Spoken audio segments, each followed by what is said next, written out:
CDP में आज हम एक टॉपिक पढ़ेंगे शिक्षण का सूत्र।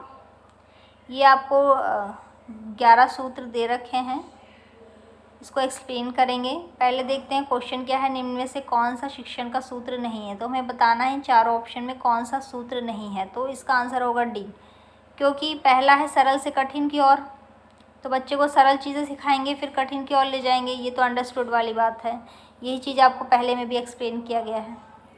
फिर अनिश्चित से निश्चित की ओर पढ़ाएंगे, यानी बच्चे को कोई ज्ञान अनिश्चित है, पूरी तरह से नहीं पता है, तो टीचर उसको समझा के उसे निश्चित की ओर करेगा। दृश्य से अदृश्य की ओर, पहले हम किसी चीज़ के बारे में उसे दिखाएंगे, उसके बाद जब उसके बारे में डिस्कस करेंगे तो बच्चा वो चीज़ अदृश्य भी रहेगी तो वो कल्पना कर सकता है कि हाँ वो चीज़ ऐसी है। निगमन से आगमन की ओर नहीं होगा। क्यों नहीं होगा? क्योंकि आगमन मीन्स होता है उदाहरण, उदाहरण से नियम की ओर, और निगमन का मीन्स होता है नियम से उदाहरण की ओर।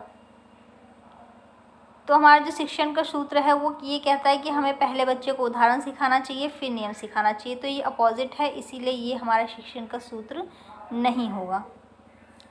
आगमन और निगमन जो है दोनों सूत्र जो है, दोनों शब्दों का सूत्र जो है किसने दिया है? अरस्तु ने दिया है। आगमन और निगमन विधि का जो है इस्तेमाल किसने किया है? अरस्तु ने किया है। और ये हमारा जो शिक्षण के सूत्र हैं वो किसने दिया? हर्बर्ट स्पेंसर और कमेनियस ने दिए हैं। ये भी इम्पॉर्टेंट है, इसको एक्सप्लेन करेंगे। सरल से कठिन की ओर, ये बताया मैंने, अंडरस्टूड है। पहले बच्चे को सरल चीज़ें सिखाएंगे फिर कठिन चीज़ें सिखाएंगे। फिर ज्ञात से अज्ञात की ओर, यानी बच्चे को जो जानकारी पहले से है उसको नींव लेकर जो है अज्ञात की ओर जाएंगे। यानी बच्चे को छोटा आ बड़ा पता है,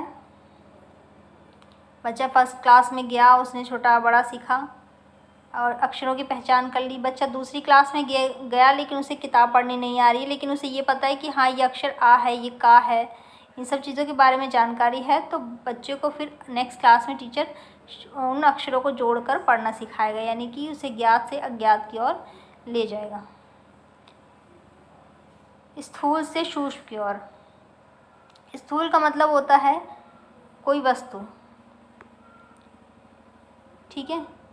बच्चे को जो है कोई वस्तु दिखाएंगे, वो अपने हाथों से स्पर्श करेगा, यानी अपनी इंद्रियों का इस्तेमाल करेगा, तो वो उसके बारे में जानेगा। और सूक्ष्म का मीन्स होता है कल्पना। कभी कभी अमूर्त शब्द भी आ जाता है, ठीक है।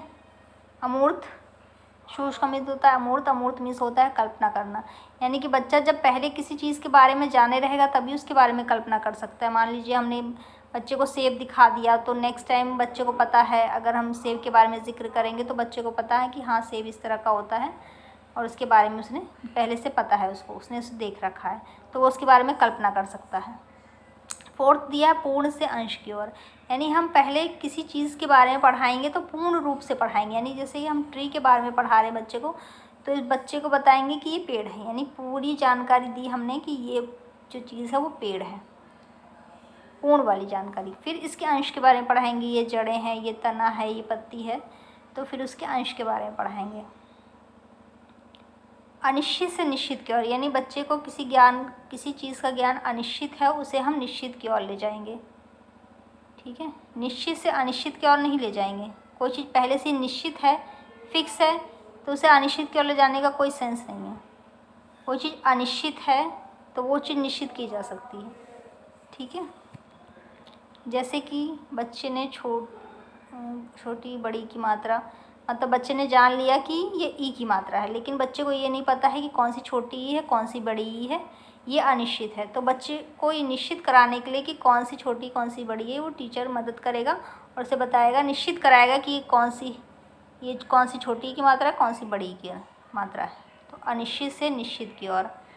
फिर नेक्स्ट दिया है दृश्य से अदृश्य की ओर, यानी बच्चे को कोई दृश्य दिखाया जाएगा तब पढ़ाया जाएगा, और अगली बार जो है वो चीज़ उसके सामने नहीं भी रहेगी तो वो उसके बारे में कल्पना कर सकता है अदृश्य की ओर। इसका मतलब यही होता है, इसका पहले भी एग्जाम्पल दिया जा चुका है। स्थूल से सूक्ष्म की ओर का मतलब यही होता है, दृश्य से अदृश्य की ओर।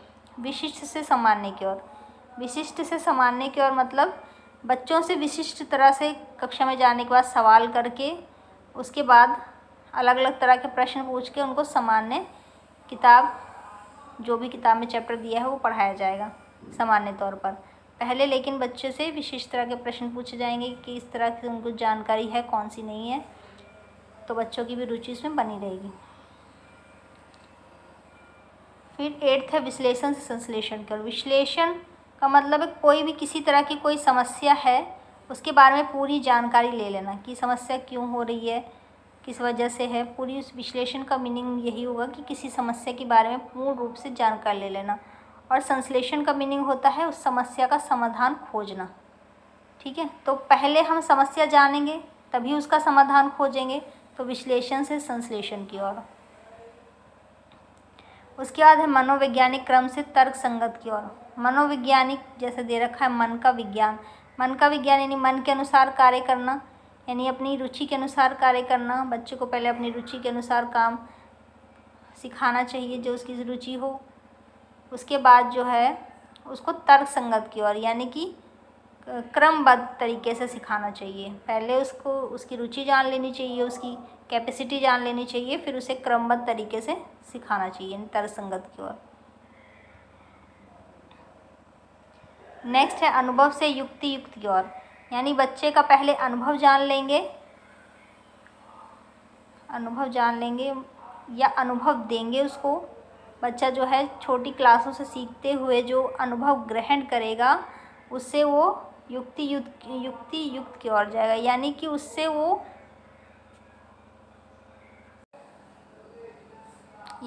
वो जो है समस्या का समाधान सेल्फ ढूंढेगा, यानी कि अपने अनुभवों के द्वारा। यानी बच्चों का अनुभव बढ़ाना चाहिए जिससे कि वे समस्या का समाधान स्वयं ढूंढ सके, अपनी युक्ति का इस्तेमाल कर सके। प्रकृति का अनुसरण, यानी कि बालक की प्रकृति के अनुसार उसे शिक्षा देनी चाहिए, जितनी उसकी कैपेसिटी हो, जितना वो कर सके, जितनी उसकी बुद्धि लब्धि हो, जितना वो सीख सके उसके अनुसार जो है उसे सिखाना चाहिए। प्रकृति के अनुसार यानी प्रकृति का अनुसरण करना। ये 11 चीज़ें कभी कभी प्रत्यक्ष से अप्रत्यक्ष की ओर भी आंसर हो जाता है।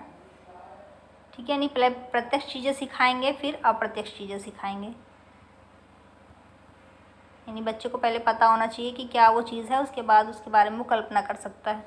कभी कभी मूर्त से अमूर्त की ओर आ जाता है। तो अमूर्त मीनिंग मैंने बता दिया कि किसी चीज़ के बारे में कल्पना करना, और कल्पना हम तभी कर सकते हैं जब हम उसके बारे में कुछ पहले से जानते हों। ठीक है, तो ये हमारे शिक्षण के सारे सूत्र हैं। और मैंने एक चीज़ बताई कि निगमन और आगमन किसने विधि बताई है, अरस्तु ने। ठीक, और ये जो शिक्षण के सूत्र दिए हैं वो हर्बर्ट स्पेंसर और कमेनियस ने दिए हैं। और इसमें एक चीज़ और है, स्थूल से सूक्ष्म की ओर, ये गेस्टाल्टवादी का सिद्धांत, सॉरी ये नहीं, पूर्ण से अंश की ओर जो है ये गेस्टाल्टवादी, यानी जो सूझ का सिद्धांत अगर आप लोगों ने पढ़ा हो, गेस्टाल्टवादी उसी में के हैं। पूर्ण से अंश की ओर का जो सिद्धांत है गेस्टाल्टवादियों का है, यानी सूझ वाला जो चैप्टर है जिसमें सुल्तान नामक मंकी पर एक्सपेरिमेंट किया गया था, तो ये उसी का एक सिद्धांत है।